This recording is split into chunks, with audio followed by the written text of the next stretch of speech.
제가 그래서 그거를 방금 전에 쉬는 시간에 처음 보지 않았습니까? 1등은 숙명이 있습니다. 1등은 그 카테고리 자체의 흥망성쇠를 책임지는 그러네. 맏형이니까. 책임져야 되는 그런 숙명이 있어요. 우리가 즉석밥이라고 하지 않고 햇반이라고 부르듯 참치캔 얘기할 때는 그냥 동원 참치가 입에 붙어서 나와요. 그렇죠. 그러니까 일반 명사화 될 정도로 확고한 1등이란 건 참치캔이라는 이 카테고리 전체를 책임져야 되는 의무가 있는 거예요. 왕관을 쓴 자 그 네, 무게를. 그 무게를 견뎌야 되는 거예요.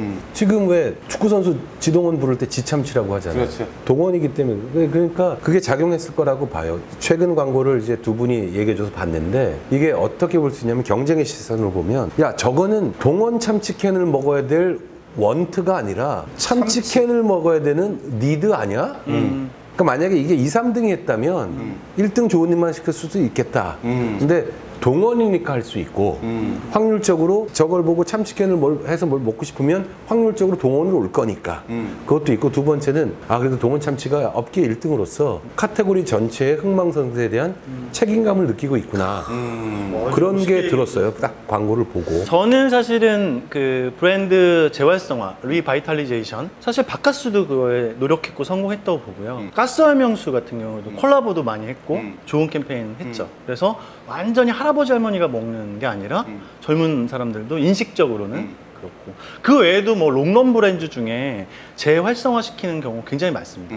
저희가 히트 상품의 비밀 해서 도입, 성장, 성숙, 쇠퇴까지 가지 않은 히트하고 있는 브랜드를 지금 다루고 있는데 저는 이번에 동원참치 작년에 이 참치송은 매우 좋은 수였다고 저도 마케터 기획자로서 칭찬하고 싶고 참 리스펙트하는 이유가 사람들이 어찌됐건 심플한 거 좋아해요. 그리고 이 송이 페스티벌 같은데 우리 고프라 님이 제보해 주셨는데 페스티벌에서 이 송을 틀면서 춤을 추거나 사람들이 놀게 하는 거는 엄청난 바이럴 파워고 실행력이라고 저는 보고 있고 유튜브라는 미디어를 잘 이해하고 있는 것 같아요. 물론 TV 광고도 한 걸로 알고 있지만 사실 TV 잘 안 봅니다. 유튜브라는 미디어 안에서 딱 최적화된 좋은 어떤 배경 딱 눈에 딱 띄고 좋은 배우들 송 이게 아주 삼박자 잘 맞은 것 같고 물론 이게 매출이 얼마나 도움이 됐는지는 저는 잘 모르겠지만 인식적인 브랜드 재활성화 동원 참치는 늙은 브랜드가 아니다. 젊은 애들이 갖고 놀 수 있다. 지참치 얘기했고 펭수도 썼어요. 그 다음에 트로트 가수 동원이도 썼어요.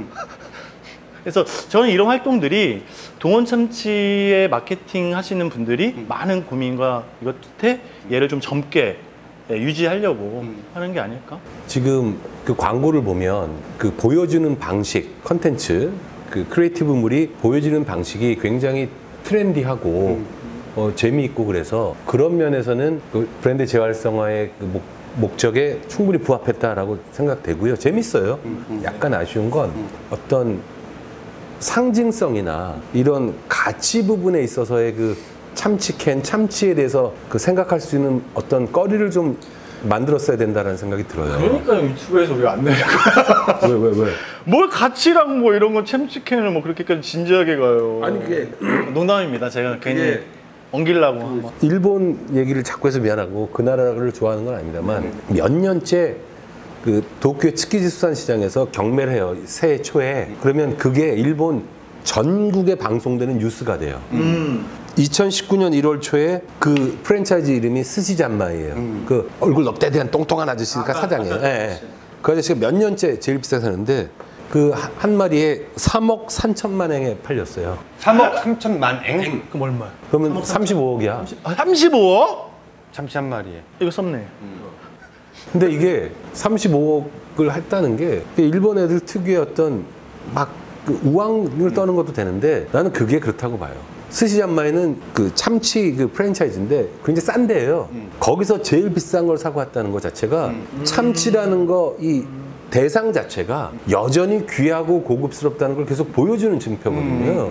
그래서 저는 꼭 그건 아니더라도 물론 동원도 열심히 하고 잘하고 있는 것 같은데 이런 트렌디한 어떤 크리에이티브의 유시지를 계속 얘기하는 것도 중요하지만 참치라는 것 자체가 식품의 어떤 재료로서 처음에 80년대 나왔을 때처럼 굉장히 고급스럽고 좋은 거고 그렇다는 걸 인식을 줄 수 있는 그런 커뮤니케이션이나 마케팅 프로그램이 하나쯤은 준비되어야 될 때가 아니냐 그래서 좀 참치캔을 바라보는 관점을 조금 리프레시할 필요가 있지 않겠느냐 그런 생각이 하나 들었습니다. 예, 예.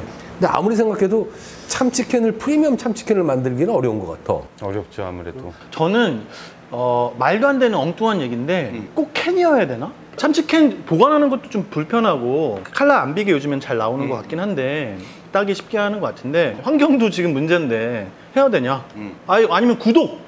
뭐 말도 안 되지만 아까 고프라님이 보내주신 것 중에 우리나라 사람들이요 1인당 1년에 4캔을 소비한대요.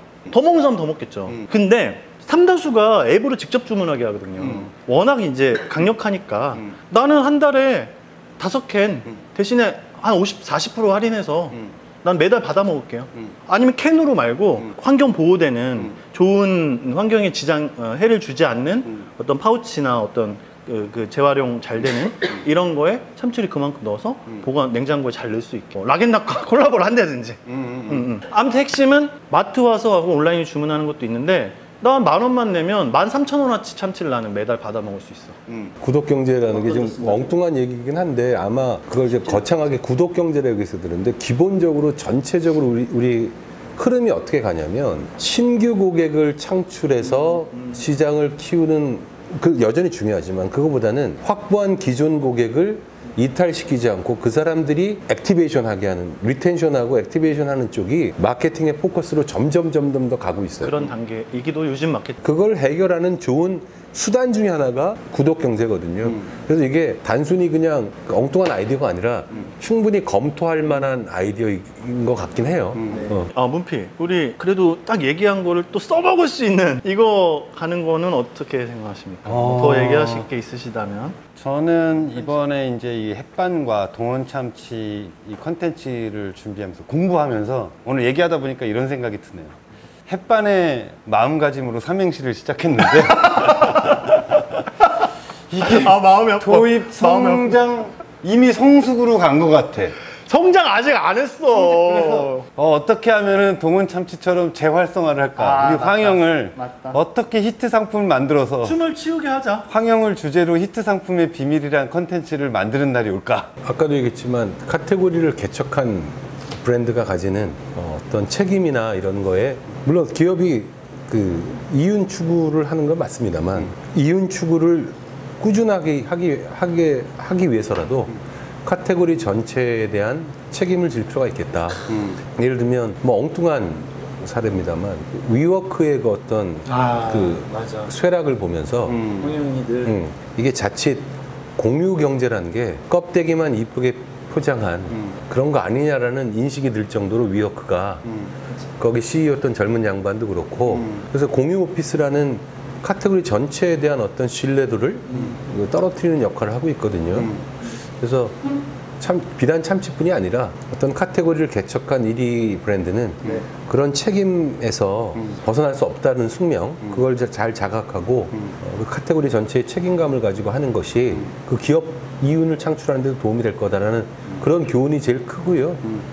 그리고 이제 이거는 기업 활동에 관한 얘기는 아닙니다만 참치를 회로 드실 때 우선은 본인의 경제 사정에 맞춰서 드셔야 됩니다만 우리가 선진국이란 말에 짓눌리는 중압감 같은 게 있었어요. 그것에서 벗어난 지가 얼마 안 됐는데 사실 우리가 스포츠 중계에서 한국이라고 표기 안 하고 대한민국이라고 표기한 거는 2002년 월드컵 때문이잖아요. 맞습니다. 저는 참치 드실 때 본인에 맞춰서 드시더라도 한다 하더라도 제발 부탁드리는 건 김 싸 먹지 좀 마세요. 잔소리 저기 황영 카메라 대고 이거 한번 해주세요. 참치에 김 싸 먹는 거 아니에요. 근데 최소한 이게 기름친지 어떤지 구분을 할 수 있는 미각은 갖춰야 되고요. 부담 없는 가격에 무한 리필한다는 얘기는 그거는 제대로 된 게 아니란 뜻이에요.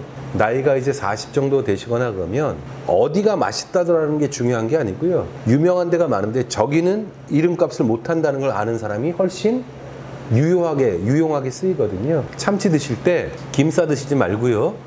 기름치 나오면 도망갈 정도의 자신감이나 항해할 정도의 패기가 있어야 되고요. 세 번째는 부위에 대한 구분에 대해서는 조금씩 학습하면서 드셨으면 좋겠다라는 것도 있습니다. 풍성해지는 거잖아요. 그죠? 참치를 우리가 뭐 매일 먹는 것도 아니고. 그렇게 해서 좀 좀 알고 먹었으면 좋겠다. 왜 이렇게 연하게 얘기하세요?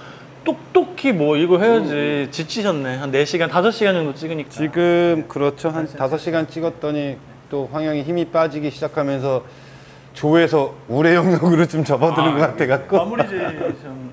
히트 상품의 비밀 시리즈. 저희가 계속 다음 시리즈도 한다고 하면서 그 시리즈 끝나면 안 하고 있는데. 아니야, 우리 너무 옛날 얘기를 좀 했어. 저희가 이번 주제 정하기 전에 뭐 생수도 생각했었고요. 뭐 김치도 생각했었고요. 저는 예를 들어 백종원, 뭐 어떤 연예인, 가수, 배우, 감독 이런 것도 저는 한번 시도 예. 저는 해보고 그래서 싶습니다. 그분의 도입 성장. 네, 그래서 저는 제작자로서 우리 황영의 도입, 성장, 성숙을 다루는 컨텐츠를 빨리 만들고 싶습니다. 힘 좀 내시죠, 황영. 오늘 정말 멋있었어요.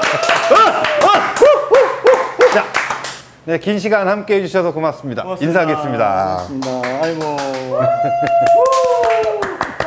왜 마지막에 왜 참치를 먹을 때 김이랑 드지 마세요 이런 거는 아예 너무 진중하게 가거나 좀 이렇게 그렇게 하시는 게 좀 좋지 않겠어요? 몰라. 그냥 끝낼 거야. 고프라긴 프리 좀 잡아줘. 차라리 욕을 하든지. 그게 나아. 아니 쪽팔리게 왜 조미김에 먹습니까? 그러니까 그치. 부위 구분해서 먹고 40대 이상은 좀 팩이 이렇게 하는 거 어때? 황영 입만 움직이고 뒤에서 얘기한다.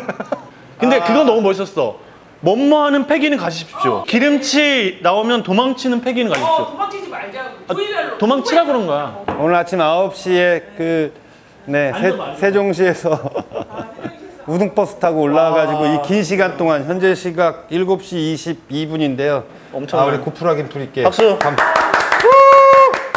너무너무 감사하신 우리 진짜 눈물 나. 너무 감사합니다.